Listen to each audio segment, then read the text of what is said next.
My tattoo is peeling and there's no ink underneath? In this video I'll explain in detail how poor technique causes tattoo scab come off and no ink underneath, and some of the most common misconceptions around this issue that some people think is true. Why is my tattoo peeling and there's no ink underneath? There are 3 layers to the skin. These are hypodermis, the bottom layer, dermis, the middle layer, and epidermis, the top layer. For the perfect tattoo, the ink must go into the dermis.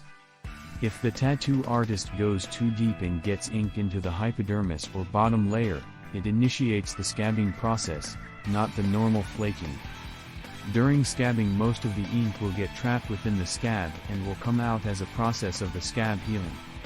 If the tattoo isn't deep enough and only gets ink into the epidermis, the tattoo will look great for a couple of days but will disappear within a month as the skin grows out.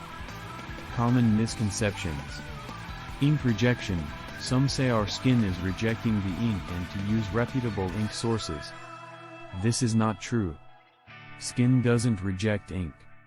Scratching/rubbing the new tattoo. This is not entirely wrong and there is some truth to it. But for it to form these heavy scabs, the ink must have gotten into the hypodermis.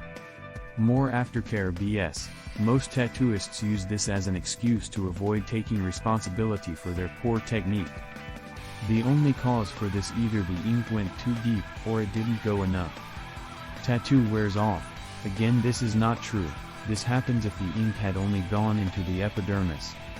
What happens if a scab on my new tattoo comes off? Unfortunately, there is a chance that the scab will pull out ink along with it, causing blotchy patches of ink.